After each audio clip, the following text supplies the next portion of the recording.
Itong hindi na fold, ayan, 8 feet. Ang price niya is 4,799. Tama ba? 8 feet folding table white. Ayan yan. Lifetime yung brand. Tapos ito namang pangalawa is 6 feet. Dalawa yung price.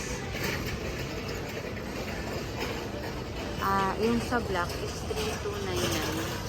Tapos itong isa is 4,299. May less na yan na 700 at 200. Ito yun.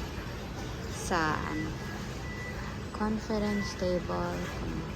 Tapos ayun, hindi ko alam kung magkano yun nandun.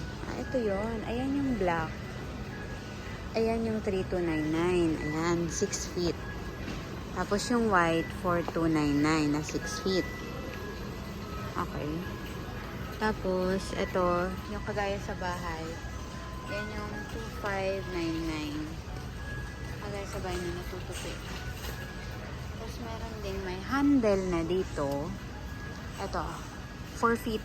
Ayan, 2,999. Meron ding black. Magkaiba yung price. Yung black is 2,599 lang. Na meron siyang handle. Pero, ayan na yan. 4 feet lang siya na table. So, punta na tayo sa chair. Sa chair naman, chairs, yan. Mahal nito, 1,499. Ayan naman yung mga foldable chair. Tapos dito, syempre, ano to? Merong buy one, take one, 899. Ayan. Meron ding 599. Kasi ito, 599, 599. Ito, 2,499 naman tong isa. Ito, 2,499. Ito, parang maliit. Tapos, election metal ba? Ito, metal naman to. Metal siya. Buy one, take one. 262599. Ito yon metal. Ay, mataas. Huwag yan. Huwag tayo dyan.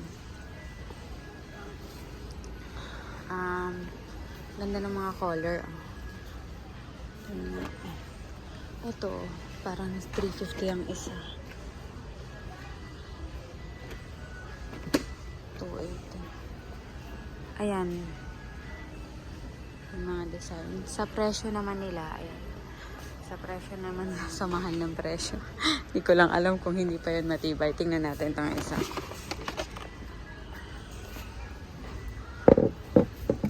Ayan, mukha naman siyang steady at hindi yung gagalaw yung paa pag inupuan. Wala nga lang sila ng ganito na merong sandalan. Ito lang yung may sandalan nila. Yan yung 350 ang isa, tsaka 599 ang isa.